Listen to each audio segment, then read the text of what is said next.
दूसरी सुबह जमींदार, मुनीम और दो आदमी जिनके हाथ में लाठी थी, चारों लोग रामू के घर की ओर चलते हैं।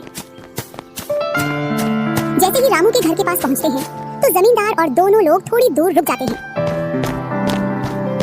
अरे रामू भैया, बाहर निकलो, मैं पास ही के गांव से आया हूँ। जरूर जमींदार होगा, मैं आज गेट खोलूंगा ही नहीं। मैं तुम्हारी ससुराल से आया हूँ। तुम्हारे ससुर साहब ने तुम्हारे लिए कुछ रुपए और कुछ आभूषण भेजे हैं, क्योंकि बुढ़ापे की वजह से उनसे यहाँ तक आने की नहीं बन पा रही थी, इस वजह से उन्होंने मुझे भेजा है।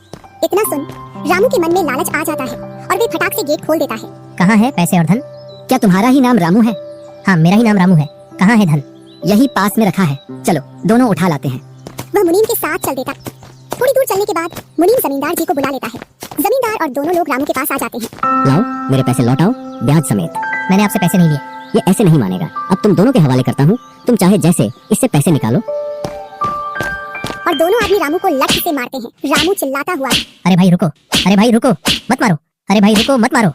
इधर वह दोनों रामू में दे लठ बरसा रहे थे। तभी राजू गेट खोलकर देखता है तो रामू पर कुछ लोग लठ से वार कर रहे थे। तो वह दौड़कर उनके पास आता है और बोलता है, अरे भाई रुको, इस रामू ने आज से 5 महीने पहले मुझसे पैसे लिए थे। जब लौटाने की बारी आई तो बहाने कर रहा था।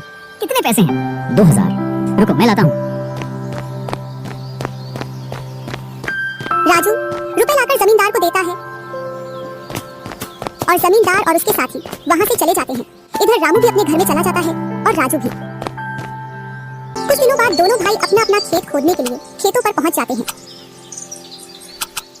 इधर खेत खोदते खोदते राजू दौड़ते हुए रामू के पास आता है और बोलता है, देखो मुझे खेत में क्या मिला है। राजू के हाथ में हीरा देखकर रामू के मन में लालच आ जाता है और वह मन ही मन सोचता है, इसके खेत में तो और भी हीरा हो सकते हैं।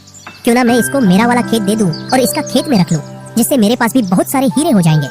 मैं क्या बोल रहा था, क्यों ना तू मेरे वाले खेत पर फसल कर ले और मैं तेरे वाले पर। इतने दिनों से तू कम जगह पर कर रहा था। और रामू राजू वाले हिस्से को खोदने लग जाता है।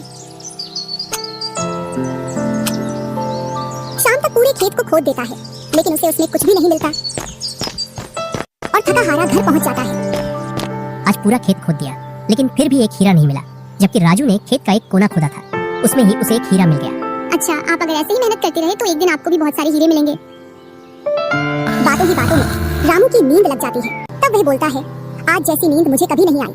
हाँ, अगर तुम ऐसे ही मेहनत करते रहे तो आपको रोज ऐसी नींद आएगी। और रामू उसे वर्ष राजू की तरह अपने खेतों में मेहनत करता है और दोनों की फसलें बराबर निकलती हैं, जिससे रामू के चेहरे पर अलग ही चमक दिखती है। एक दिन चारों लोग साथ में बैठकर खाना खा रहे थे। क्या सच में उस दिन खेत में से हीरा निकला था? हाँ भैया, निकला था ना। जो आज आपके घर में, उसकी वजह से कई सारे हीरे रखे हैं। इतने में ही रामू की पत्नी बोलती है, मैं तो नकली था आपसे काम करवाने के लिए। इसी प्रकार बातें करते करते चारों लोग अपने अपने घरों में जाकर सो जाते हैं। सुबह होते ही तुम दोनों को राजा साहब ने राजमहल बुलाया है। वह दोनों भाई सेनापति के साथ चल देते हैं। अब पता नहीं कौन सी आपदा आ गई। कुछ नहीं, कुछ अच्छा काम होगा, तभी तो हमें बुलाया है। दोनों राजा के पास पहुंच जाते हैं। हमने सुना है इस वर्ष तुम्हारी फसल सबसे अच्छी निकली है और आपने इस बार सबसे ज्यादा राजकोष में कर दिया है। इसी का आप दोनों को इनाम